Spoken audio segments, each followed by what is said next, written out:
Hey everyone, this is Trent Holmes with redwormswork.com, and I just want to throw up another update video on composting cardboard with red worms. You can see here, this is the bin we put the layered cardboard and grass clippings in. I came out here to check on it, put a thermometer in it, see what the temperature was in this bin this morning. Let's see. I can show you that. Probably won't be able to see that any better than last time. But it is about between 120 and 125 degrees.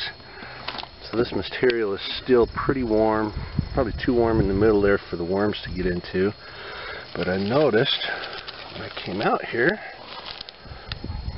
that the worms have already started moving into this material around the edges where it's cooled off a little bit more.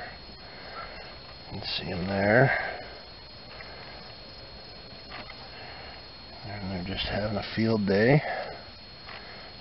It's actually quite a lot of worms in around the edges here.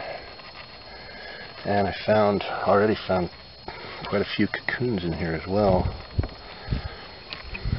And I can tell you, I can feel the warmth on this as I'm moving my hand through it looking for worms.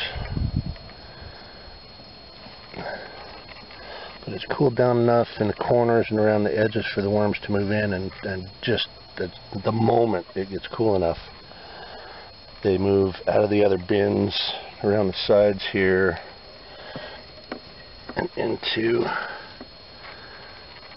this bin. They move up from the lower layers. I don't know if you'll be able to see that on camera, but that's a cocoon right there.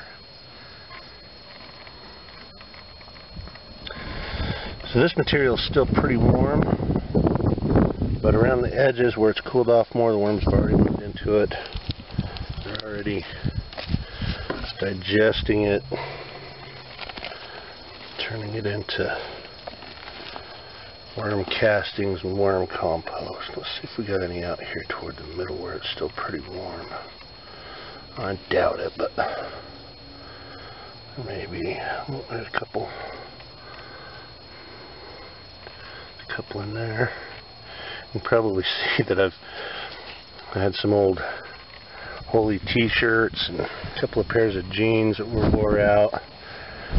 Throw them right in the compost bin as well. A couple old Holy towels. There's a lot of stuff that you can compost this way with red worms and eat it all up. So we'll continue to monitor this bin. Again, I don't do anything with this compost once it's made. I don't turn it, I don't aerate it, I don't do any of that. I just put the layers in, I keep it moist, and the worms do the rest of the work. This compost will take a little longer than a normal hot compost would take to finish, but I've got plenty of space in my bins to let it sit there and cook. And the worms just seem to love this material. They get in there and just breed like crazy, so it's a great way to expand the population of my worms, and a good way to protect them from the winter cold and the extreme heat that we get here in the summertime.